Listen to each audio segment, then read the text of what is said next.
Bom dia a todos mais uma vez. Possa o Espírito da Verdade se fazer presente conosco, para que deste modo possamos ser orientados, possamos ser conduzidos em nossos objetivos, que aqui no caso é estudarmos a Boa Nova. A Boa Nova trazida para a humanidade desde séculos. Nós estamos aqui estudando mais uma vez o Evangelho segundo o Espiritismo. Nós iniciaremos agora o capítulo 10º, item 1º, e o nosso título de hoje é um título bem interessante, embora todos os títulos sejam muito interessantes. O título é Perdoai para que Deus vos perdoe.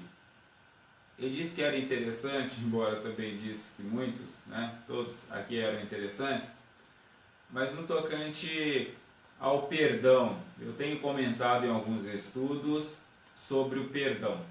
Perdão é algo que é muito confundido, comumente confundido. O senso comum entende perdão como desculpas, Perdoar seria sinônimo de desculpar. Isto o senso comum.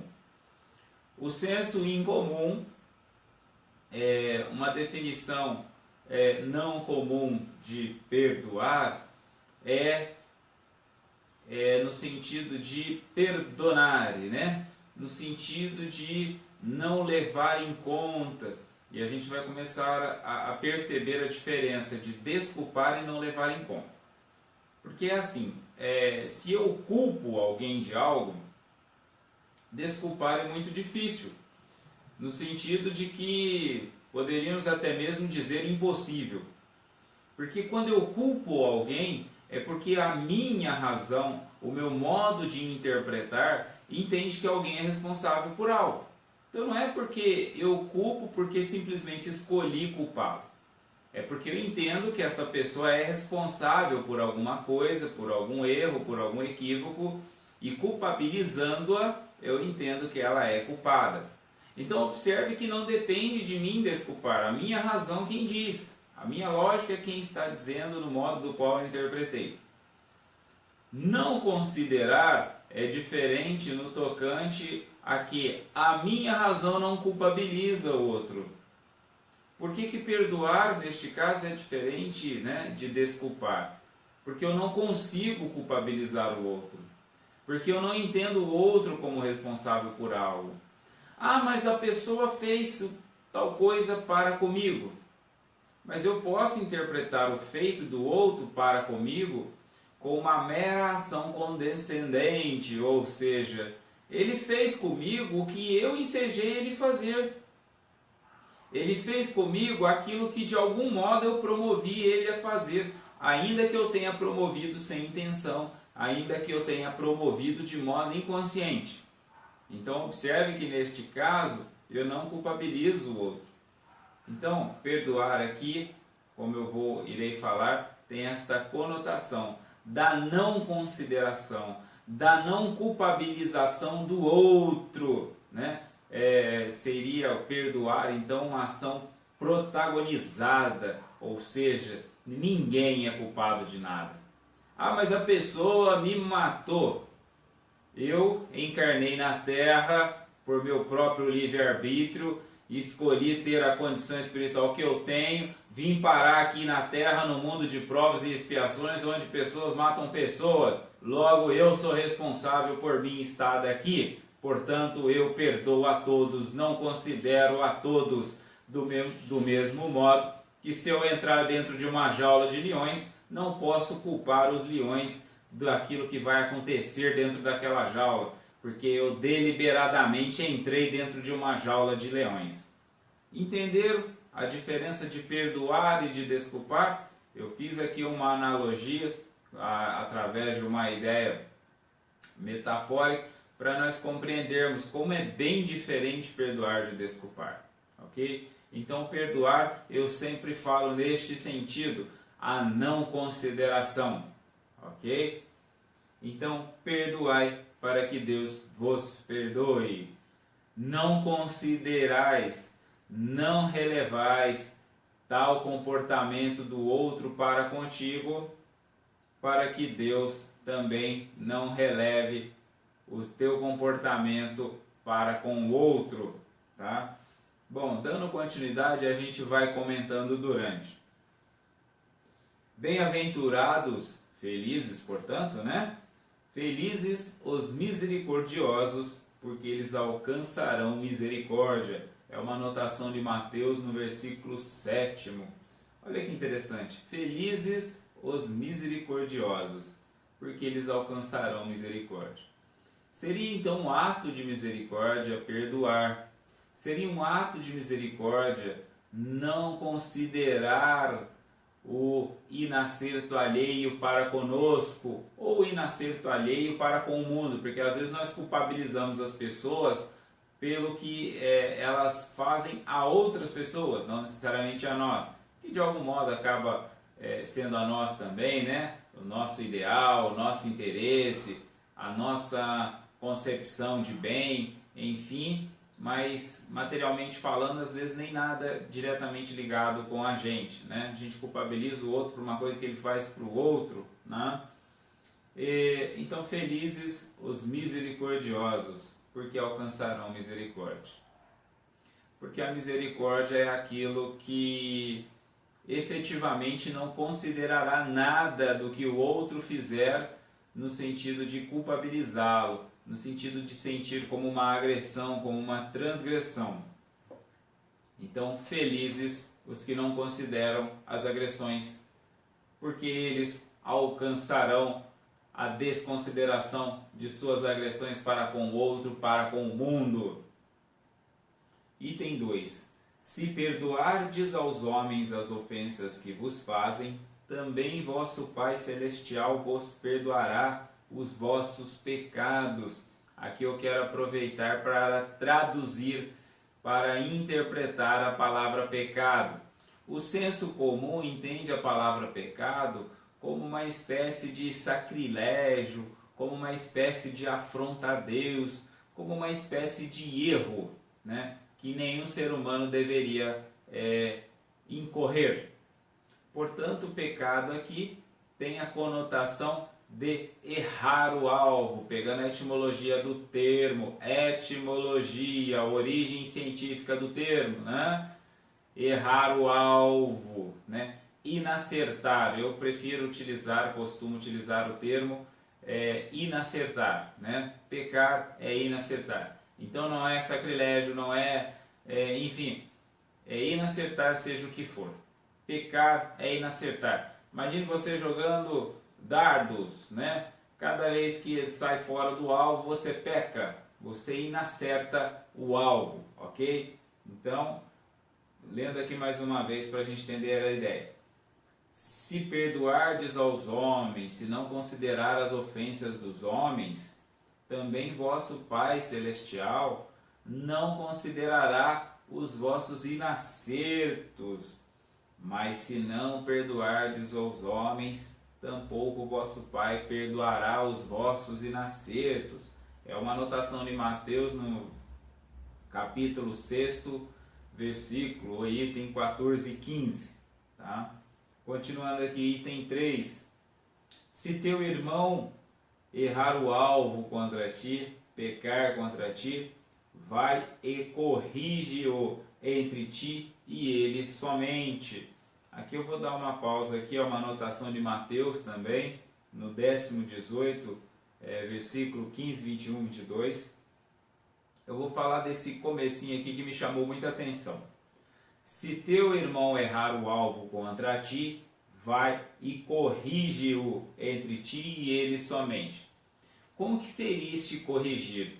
Aqui um certo problema, né? Porque corrigir eu posso entender desde castigo físico, tortura, porque aí vai depender da minha interpretação do que é corrigenda, dos modos de corrigenda. Então, por que eu estou chamando essa atenção? A atenção neste ponto.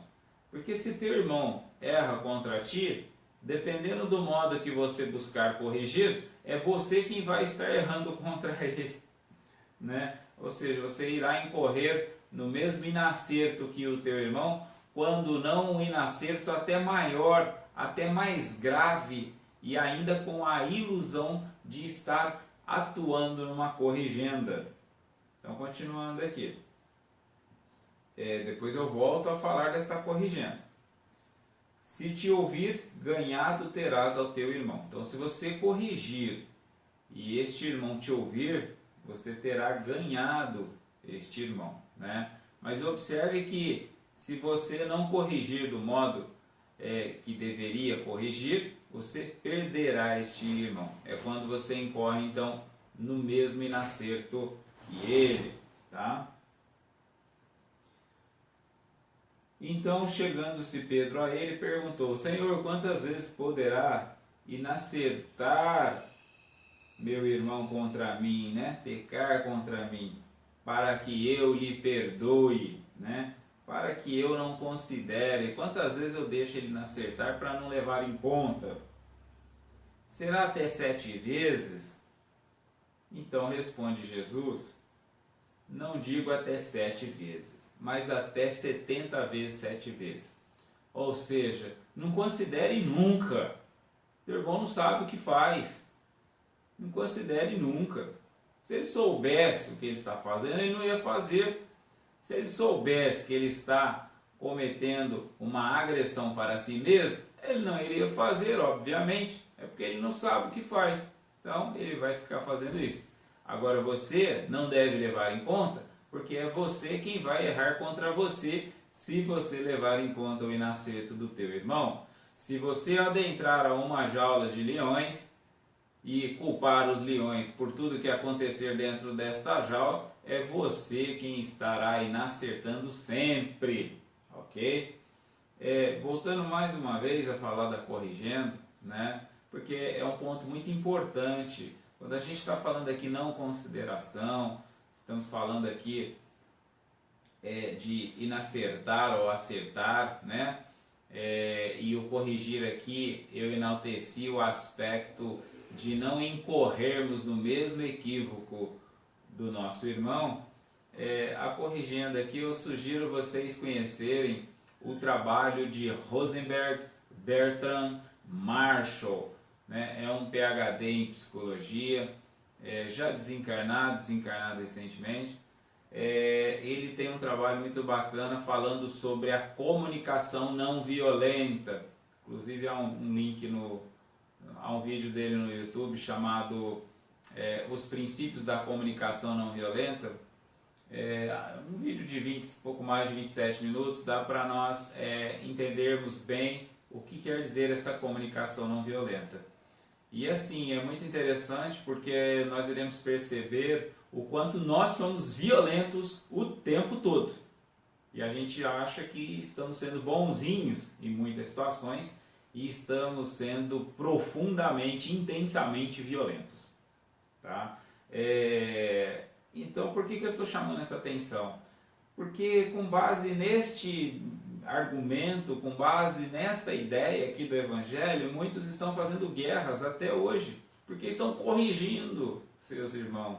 Muitos estão digladiando nas esquinas, nos seus templos religiosos, dentro de teus grupos filosóficos, doutrinários, enfim, dentro da comunidade, com base neste pensamento mal interpretado, tão distante da interpretação que a Boa Nova nos apresenta, né? Como assim corrigir? Como eu posso corrigir? Eu não posso corrigir incorrendo no mesmo erro do meu irmão. Senão eu não vou estar corrigindo, eu vou estar corroborando com o erro dele. Por isso eu sugeri este trabalho de Marshall, para nós aprendermos o que é corrigir. Porque quando a gente lê isso, dá a impressão que todo mundo já sabia, já sabe o que é corrigir. E na verdade nós iremos observar que raramente alguém sabe corrigir, ou quase nunca as pessoas sabem corrigir. Porque saber corrigir implicaria no fato de que eu não iria levar em conta, né, é o perdoar aqui. Como que eu sei corrigir? Quando eu nunca levo em conta. Quando eu nunca levo em conta o erro do meu irmão para comigo, é quando eu sei corrigir. Agora, se eu me sinto ofendido, se eu me sinto agredido, se eu me sinto transgredido de algum modo, implica que eu não sei corrigir. Eu já estou incorrendo no mesmo inacerto que meu irmão. Como eu irei corrigir se eu estou igualando a mesma condição dele? Não irei corrigir, né? No máximo eu poderia digladiar. Por isso eu chamei a atenção deste ponto aqui. E é muito importante a gente entender esta corrigenda, porque quando a gente compreender esta corrigenda, é quando Deus nos perdoará, né? No sentido de que felizes os misericordiosos, né? Porque eles alcançarão misericórdia. Porque é quando eu aprender a corrigir que eu irei com muita destreza utilizar de minhas ações para que aquilo que o meu irmão venha fazer comigo, que eu sei que por conta de minha condição eu iria acabar culpabilizando-o, eu vou utilizando estratégias para corrigi-lo, para que ele não transgrida mais, para que ele não me agrida, para que assim então eu não tenha mais a necessidade de culpabilizá-lo. Olha como é interessante essa questão da corrigenda, né? Quando eu vou aprendendo a corrigir, é quando eu tenho sucesso no meu perdoar, porque é quando eu não ensejo mais com que meu irmão me agrida de algum modo, ou me transgrida, ou me ofenda, né? Eu vou pegar uma ilustração prática aqui, né? Às vezes nós adentramos a um ambiente de trabalho, começamos um trabalho, e de repente lá tem alguma pessoa, eu não fui com a cara dele, né? Tem alguma pessoa que não foi com a nossa cara, né? Eu não sei se vocês sabem, mas há pessoas que dizem que não vão com a cara dos outros, né? Não sei se alguém já ouviu isso algum dia, né? Mas eu já ouvi algumas pessoas dizerem assim. A gente sabe que é natural, né? Mas é irracional também, né? Porque como a gente vai dizer que a gente não gostou de uma pessoa, meu santo não bateu com o outro, né? Como diz meu amigo Divaldo Franco, né? Não coloque culpa no santo, que é o que é responsabilidade sua, né? Seu santo sempre bate com todos os outros santos, porque são santos.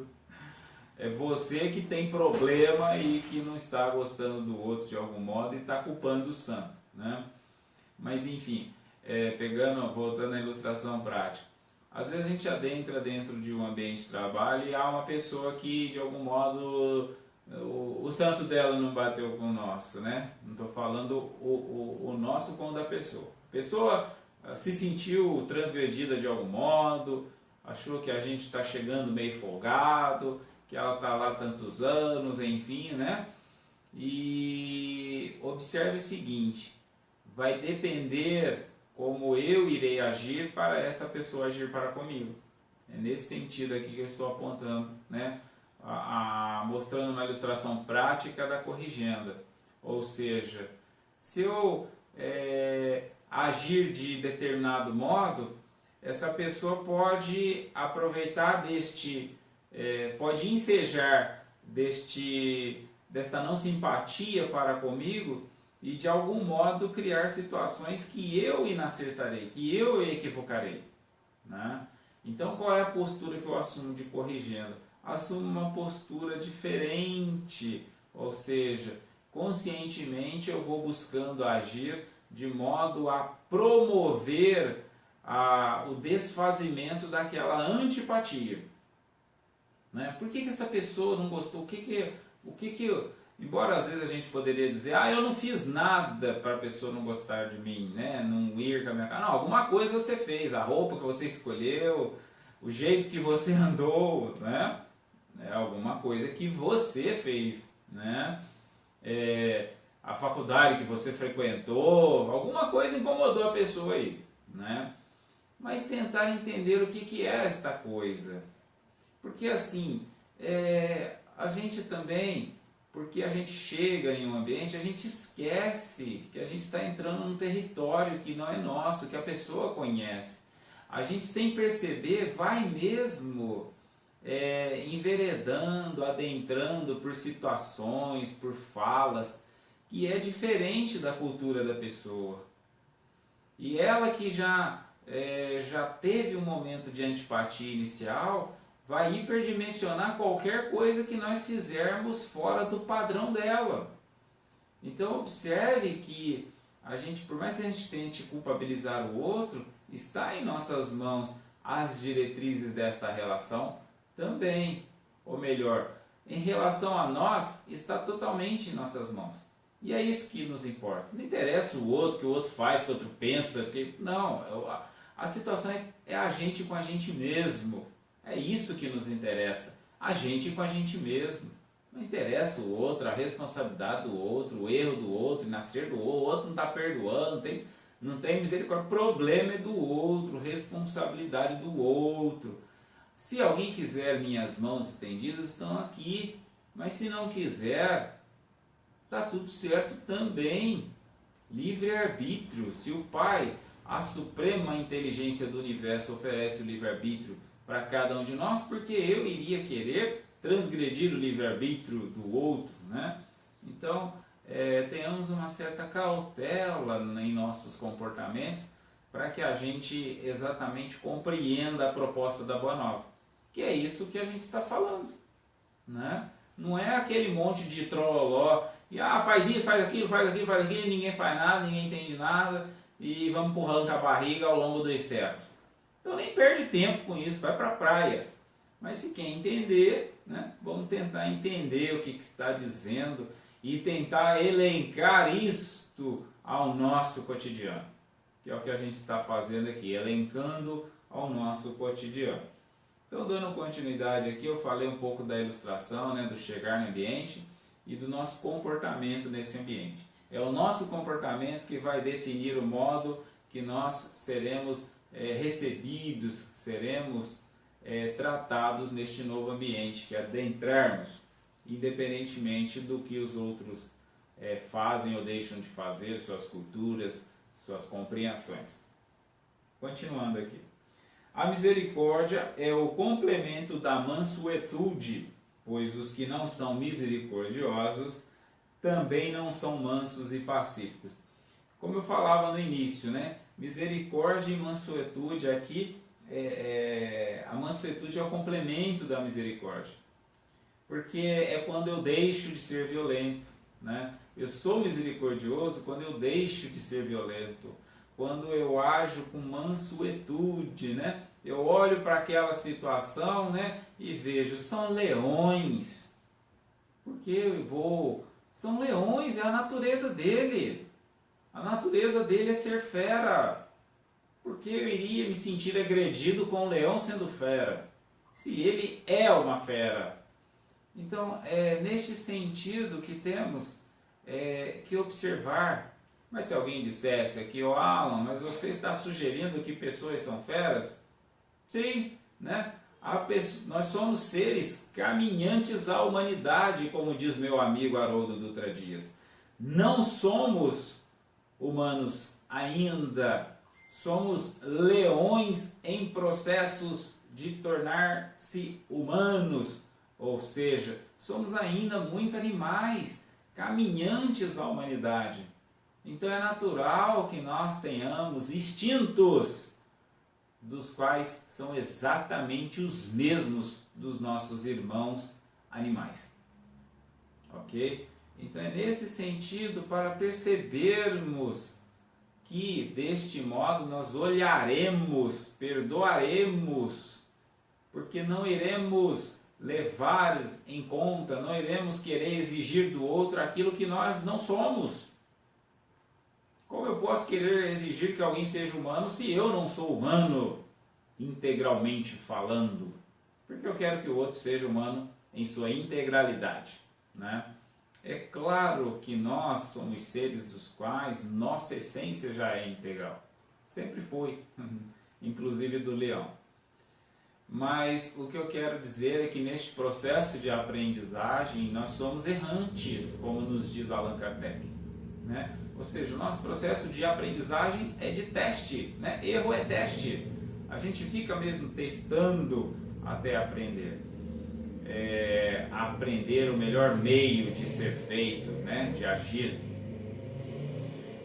Então é nesse sentido que lembremos da mansuetude, né?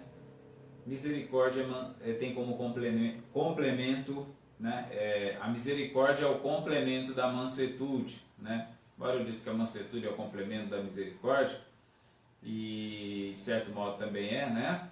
Mas dizendo que essa mansuetude ela se dá por conta da nossa compreensão de nossa própria natureza, de nossos próprios propósitos, de nossos objetivos existenciais. Continuando, ela consiste no esquecimento e no perdão das ofensas. Embora o texto aqui, né, está utilizando o termo que a misericórdia consiste no esquecimento e no perdão das ofensas, né? No esquecimento no sentido de que eu estou dizendo que perdão, né, perdoar é não considerar. Mas às vezes em algum momento eu considero. Então como que eu vou, né, já considerei, e aí, o que eu faço agora, né? Existe um processo de esquecimento, mas esquecimento aqui não aquele do senso comum, vou parar de pensar nisso, né? Não dá, eu vou lembrar daqui a pouco. A neurociência já nos mostrou a impossibilidade de esquecermos, né? No sentido que aquilo que está internalizado, né, está registrado, né? Tanto que nós temos terapias que faz com que lembremos de placa de veículo que passou um dia, há anos atrás, na nossa frente, um veículo que nós nunca vimos, em dado momento na nossa história, passou em nossa frente e a gente lembramos da placa deste veículo. Ou seja, porque tudo fica registrado, né? No processo de hipnose já foram feitos vários experimentos por vários autores, por vários centros de estudos, mostrando esta possibilidade, né? Por quê? Porque a memória registra. Então o esquecimento aqui é no sentido de retrabalhar, como diz o nosso amigo Augusto Cury, reeditar o filme do inconsciente, né? Ou seja, trabalhar com a memória, com a interpretação e deste modo então assumirmos uma nova interpretação. Porque ninguém pode voltar no passado para fazer um novo começo, né? Eu não posso fazer o tempo voltar, mas eu posso mentalmente transcender, eu posso mentalmente voltar numa situação do passado e assumir uma nova postura perante aquela situação do passado. E no presente ter uma nova mentalidade a respeito de uma situação que ocorrera no passado. Então eu não volto no tempo materialmente falando, mas sou um ser atemporal mentalmente falando, né? Ou seja, eu posso ir para o futuro, para o passado, para onde eu quiser, com a minha mente. Eu posso olhar uma história no passado e assumir uma nova postura. Eu posso imaginar o que eu quero fazer no futuro, onde eu quero estar no futuro. E deste modo, então, eu posso me transportar no tempo, né? Continuando aqui. O ódio e o rancor denotam uma alma sem elevação e sem grandeza. Não precisaria nem dizer isso, né? Quem odeia ou quem sente rancor, né? Isto prova uma alma sem elevação e sem grandeza. O esquecimento das ofensas é próprio das almas elevadas, que pairam acima do mal que lhe quiseram fazer. Olha que interessante, né? Então o esquecimento das ofensas é próprio das almas elevadas, né? Falando mais uma vez, esquecimento no sentido de reinterpretar, né? Aquele que reinterpreta aquilo que outrora fora tomado como ofensa, né? É uma atitude de alma elevada. Fazer esta catarse, fazer esta retrospecção, voltar e pensar o que aquela pessoa fez comigo, por que que eu acho que a pessoa me agrediu? Por que que eu entendo que alguém me agrediu de algum modo? Será que isso não é a natureza dela?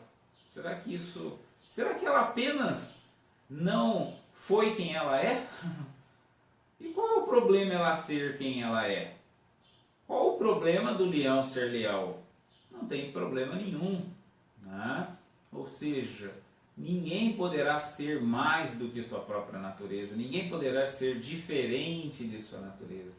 Em última análise, ninguém faz nada, absolutamente nada, que não sabe fazer. Ou seja, todos fazem absolutamente tudo, apenas aquilo que sabe fazer. Todo mundo faz o melhor de si. Em última análise, salvo se a pessoa estivesse sendo forçada, ela faz o que julga ser melhor a fazer, diante do que ela entende, conhece, sabe e sente. Ela está fazendo o melhor que ela sabe. Só isso. Né? Então é muito importante redimensionarmos, porque uma vez que nós somos seres caminhantes da humanidade, nós também inacertaremos em nosso processo de interpretação em relação ao mundo e aos outros. Por isso a necessidade de reeditarmos o filme do inconsciente o tempo todo, reinterpretarmos a nossa história, reinterpretarmos nossas relações socio-históricas, ok? Porque a alma é levada para acima do mal que lhe quiseram fazer, ou seja, aquele que envereda pelo esquecimento, que reedita o filme do inconsciente, é aquele que está acima do mal que lhe quiseram fazer, porque ele não entende aquilo como mal, ele entende apenas como a natureza do outro. Uma está sempre inquieta, é de uma sensibilidade sombria e amargurada. A outra é calma, cheia de mansuetude e caridade. Então a alma elevada ela é cheia de mansuetude e caridade. A alma não elevada, né? Ela é sombria e amargurada. Olha que coisa interessante, né?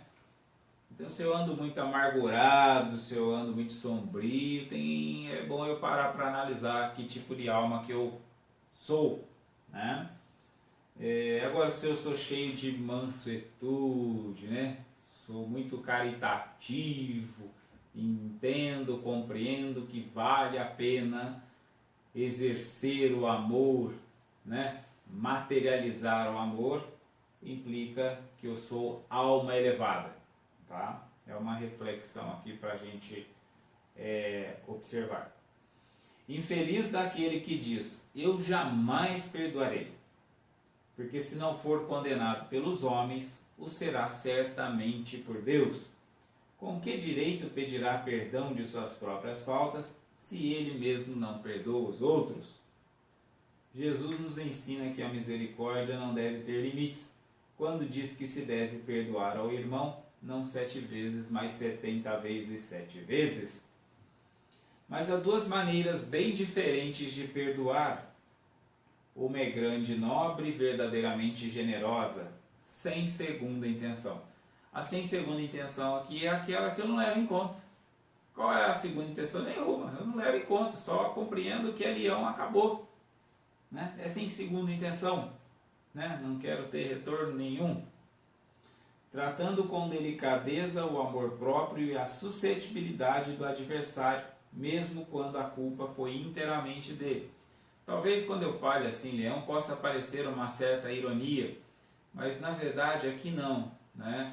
Aqui apenas tentando realmente buscar uma compreensão de natureza. Não dá para exigirmos o que o outro não tem, não dá para culpabilizarmos aquilo que é responsabilidade nossa. Ou seja, é minha responsabilidade compreender a natureza das coisas e do mundo em meu entorno e de minha própria natureza. E porque eu não compreendo, eu culpo os outros? Né? É lógico isso? Né? Não me parece nada lógico. e é o que Allan Kardec está dizendo aqui.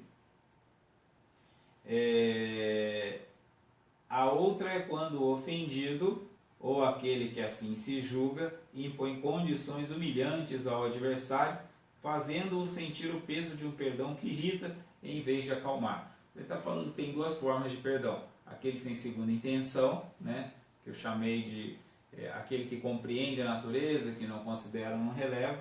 E a outra é quando o ofendido, ou aquele que assim julga, né, ele julga o ofendido, o que não implica que ele seja. Na verdade, eu já disse por vezes aqui, inexiste ofendido, né? Existem ofensores, existem pessoas inacertando, né? Agora, sentir ofendido por estas é uma ação deliberada daquele que interpreta a ação, né? A ação alheia, né? Cabe a ele interpretar como uma ofensa ou não. E é o que Kardec observa aqui, né? Ou aquele que assim se julga. Impõe condições humilhantes, ou seja, eu te perdoo, não sabe nem o que está falando na verdade, né? Eu te perdoo, mas não faz mais isso, né? Como assim não faz mais isso? Então você está considerando o que ele fez. Então não perdoou nada, né? Você está usando o mecanismo do senso comum de desculpas, né? Mas que não é o perdão, né? Porque o perdão é o perdonar, é o não considerar, é o compreender. E a corrigenda deve ser pedagógica, que não é uma deliberada fala de não faça mais isso, não seja assim, da próxima eu não te perdoarei, né? Não tem sentido nenhum essas coisas, né?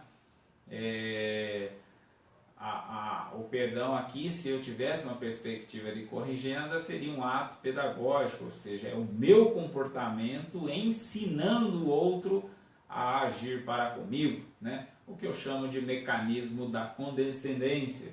Mas enfim, não é o assunto agora, só para nós entendermos essas duas formas de perdão.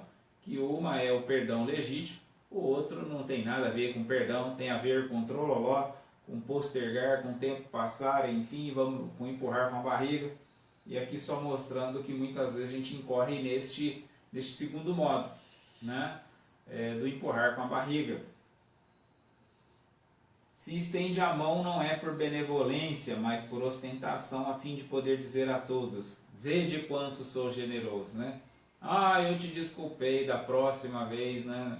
Não faça mais isso, eu estou tentando mostrar que eu perdoei, né? Mas é um meio apenas de ostentar algo que na verdade nem aconteceu, né? Bom, dando continuidade aqui, que isso aqui é muito óbvio. Nessas circunstâncias é impossível que a reconciliação seja sincera de uma e de outra parte. Não, isso não é generosidade, mas apenas uma maneira de satisfazer o orgulho. Olha só, né? Agir assim é satisfazer o orgulho. Dizer para o outro, não faça mais isso, é satisfazer o orgulho.